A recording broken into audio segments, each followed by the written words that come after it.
How many WrestleManias didn't have world title main events? I don't know! I've been digging through the WrestleMania archives just for you. You'll be shocked to learn by how many world title matches were placed elsewhere on the card. How many Hulk era Manias didn't have world title main events? But first, let's set the stage.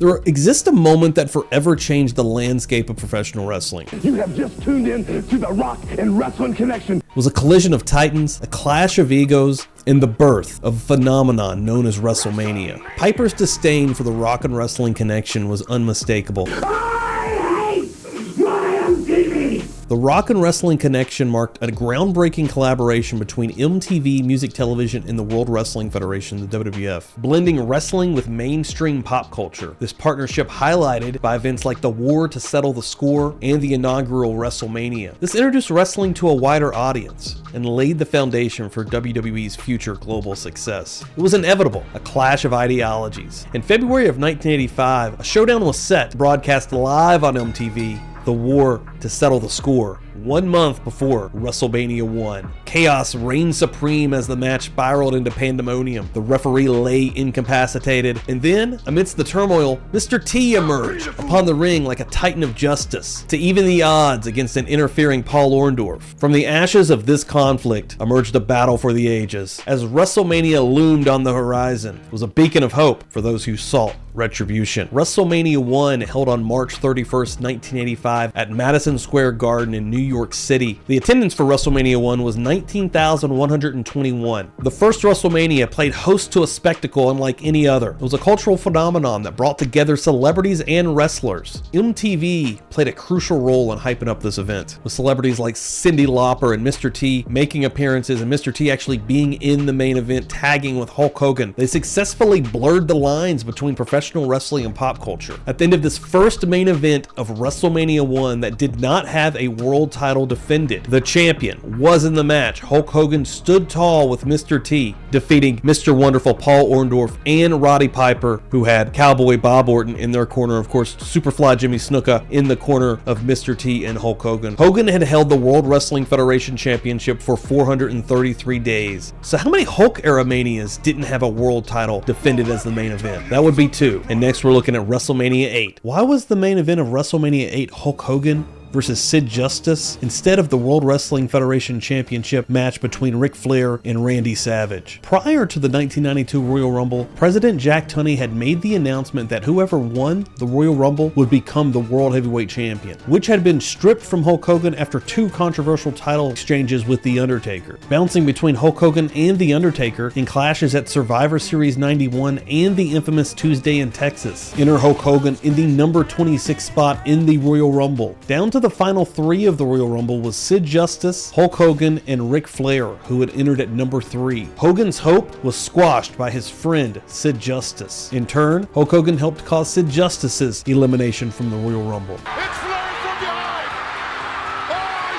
Leaving the Nature Boy Ric Flair, who had entered at number 3, the unlikely new World Wrestling Federation champion. Post-Rumble, surprisingly, Sid Justice and Hulk Hogan had patched things up to take on Ric Flair and The Undertaker at Saturday night's main event. But as fate would have it, Sid Justice turned his back on Hulk Hogan in this match and left him to fend for himself against Ric Flair and The Undertaker. And Hulk Hogan's friend Brutus Beefcake was ringside. He jumped in to help Hulk Hogan fend off The Undertaker and Ric Flair. This was setting up Hulk Hogan versus Sid Justice for WrestleMania VIII. A press conference was convened to find out who would be Ric Flair's opponent, Jack Tunney, ultimately giving the nod to Hulk Hogan to face Ric Flair for the World Wrestling Federation Championship at WrestleMania VIII. There are conflicting narratives out there to why exactly we didn't get Hulk Hogan versus Ric Flair at WrestleMania VIII. Some say Hulk Hogan's Hollywood career shadowed over top of his wrestling commitments, while others cite the doubts of the feud's drawing power. But fear not, for we have a far more captivating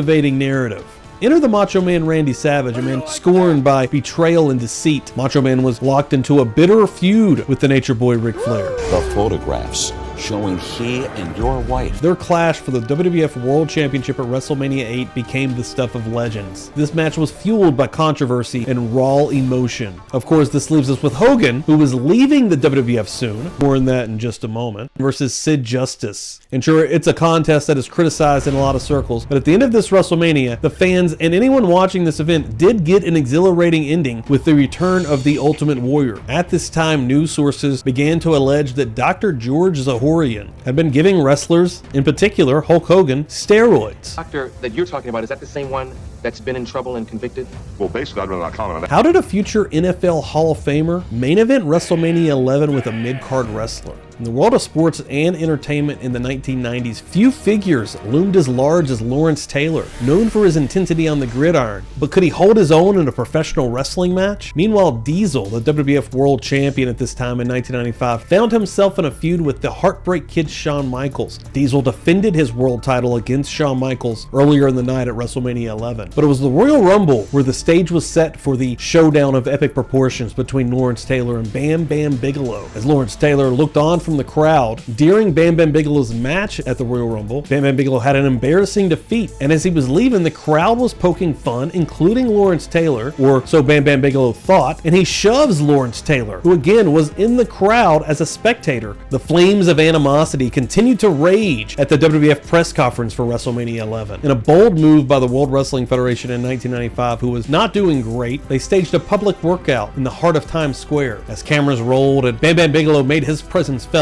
LT was ready. But the question lingered, could Lawrence Taylor, an NFL great, transition that raw athleticism to the professional wrestling ring in a match, no less the main event of WrestleMania? In 1995, the WWF needed a star that could make waves in the media, and Lawrence Taylor was that person. Two of the biggest sports personalities in the 90s was Lawrence Taylor and Mike Tyson. Lawrence Taylor was perfect to garner some waves in the media for the World Wrestling Federation, and Bam Bam Bigelow was perfect as an opponent for Lawrence Taylor. Have you ever witnessed a moment in wrestling that was so emotionally charged that it transcended feuds and championships? Close your eyes and journey back to WrestleMania 26, with a clash between two icons, Shawn Michaels and The Undertaker. It evolved into a tale of passion, determination, and the inevitable dance of farewell. But before we get into this epic confrontation, let's take a step back into what started it all. As the world watched, two world titles were defended on the undercard of WrestleMania 26. Chris Jericho clashed with Edge for the World Heavyweight title, while John Cena faced Batista for the WWE Championship. But amidst the chaos, one match loomed far larger than all of this. The seeds for this match at WrestleMania 26 had been planted at WrestleMania 25 1 year earlier when Shawn Michaels faced The Undertaker. At WrestleMania 25, HBK fell short of being able to defeat The Undertaker and breaking the streak. Shawn Michaels could not handle not being able to defeat The Undertaker at WrestleMania 25, so he challenged him again for WrestleMania 26. But The Undertaker said no! This takes us to the next Royal Rumble a few months before WrestleMania 26, where Shawn Michaels says he will win the Royal Rumble. He is going to choose to face The Undertaker. Shawn Michaels did not win at the Royal Rumble and got eliminated, and you could see he was visibly upset by this, but that was not it for Shawn Michaels. The next month at the Elimination Chamber, Shawn Michaels cost The Undertaker his World Heavyweight Championship. This made the Dead Man want to face Shawn Michaels at WrestleMania 26, so Shawn got his match by getting under the skin of the Dead Man. And so the stage is set for the ultimate showdown, career versus streak. One question lingered in the minds of pro wrestling fans: could this be the greatest story ever told by the WWE? Let me know below in the comments on that one. Sometimes a rare stipulation like streak versus career can trump world title matches. This was the first non-world title main event at WrestleMania in 15 years. Being billed once in a lifetime, a clash of generational titans brewing beneath the WWE landscape. It all began at WrestleMania 27 when John Cena found himself on the receiving end of a devastating rock bottom, courtesy of none other than the Great One himself. The shockwaves of that moment reverberated throughout the WWE universe, and setting the stage for an epic showdown between two icons in the ring. Seizing the opportunity for redemption, John Cena wasted no time in issuing a challenge to The Rock the very next night on Raw Raw, proposing that they settle their score on the grandest stage of them all, WrestleMania 28. As the anticipation grew on the night of this collision, 2 championship matches unfolded on the undercard. Sheamus beat Daniel Bryan in a lightning-fast encounter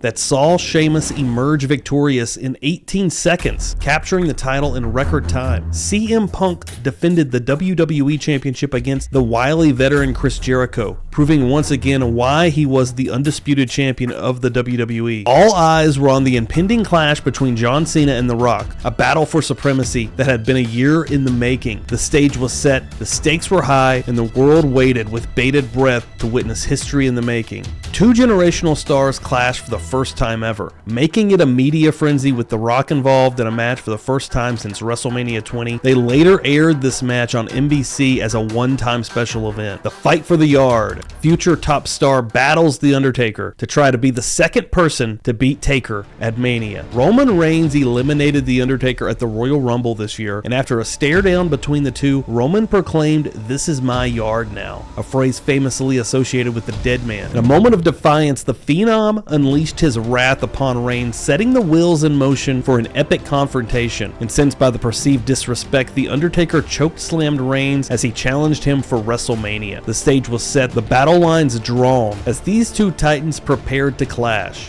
On the undercard, we had 2 more world title matches. This time, Randy Orton faced Bray Wyatt in a battle for the WWE Championship, while Brock Lesnar squared off against Goldberg. When the dust settled and the smoke cleared, Roman Reigns etched his name into the WrestleMania history books, becoming the second person to defeat The Undertaker at WrestleMania. The future tribal chief was making his presence and longevity known to the WWE Universe. Up to WrestleMania 40, there are other WrestleMania nights with no main events. I think that should be its own video. Even though both nights of WrestleMania are considered WrestleMania main events, I feel like it's a little bit different than the previous WrestleManias that only had one night and one main event. If you enjoyed this video, let me know down in the comments if you'd like me to make that one as well.